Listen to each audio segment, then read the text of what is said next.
Hi, welcome to the Living and Working Abroad blog from Proact Partnership. My name is Proact Sam, and I want to discuss in this vlog reciprocal agreements, reciprocity. I can't even say it, but when you're in a negotiation, it's about listening, it's about talking, and it's about meeting the needs of both parties, and then finding a third way which meets everybody's needs and allows everybody to find a solution where everybody wins.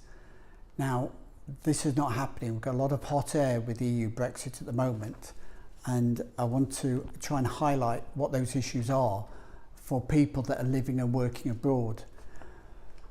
The IMF have just released a report that estimates 1 million EU jobs are under threat by the British, the UK leaving the EU.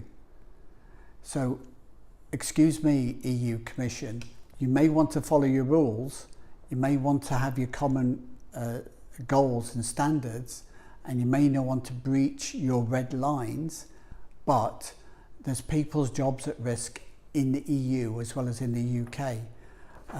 That's not to say that there's going to be a loss on the British side. There'll be losses on both sides. The UK contributes 100 million a year into the EU, and already they've got contingency plans for ways of raising VAT within the EU to plug the gap on that funding gap once the UK leaves. But the 1 million jobs in the EU could have quite a big impact in helping the EU and the UK to find a third way.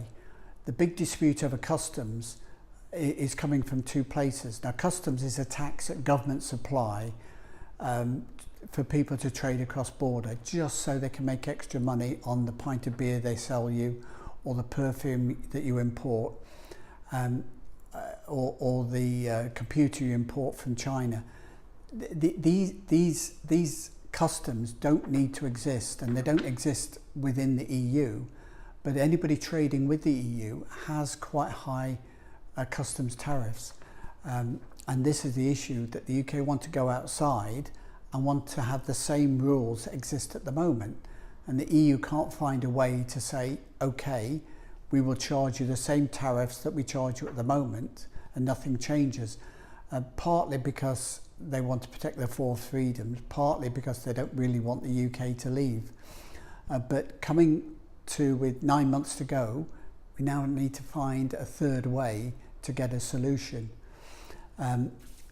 Unless there's agreement on a withdrawal treaty, there can be no which includes a customs union, there would be no withdrawal treaty. Without a withdrawal treaty, there's no transition period.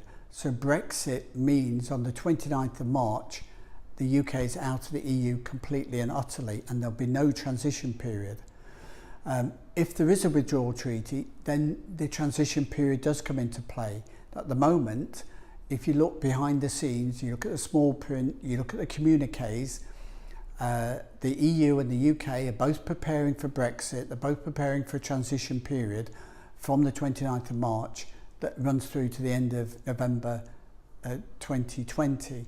But if that transition period, if there's no withdrawal treaty, if there's no customs union agreement found before the Brexit date, and the UK have always put that law in place, then there'll be no transition period. What's the significance of the transition period for expats? The UK have said that EU citizens can still move to the UK and take up jobs after the 29th of March, before the end of 2020. So they still have some freedom of movement potential after that date. However, if you don't relocate to the UK before that date, then you'll be treated as a third country national, where your qualifications, your earnings, you must have a job before you get to the UK. The barriers are much harder to get in. The cost of bringing the family is much higher.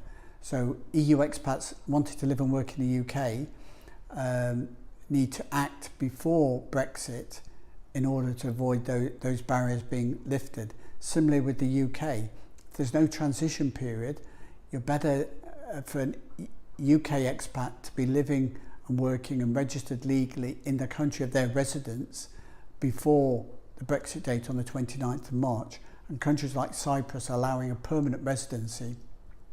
That's 10 years of free movement between your home country and Cyprus for any expat that's living and working in Cyprus now.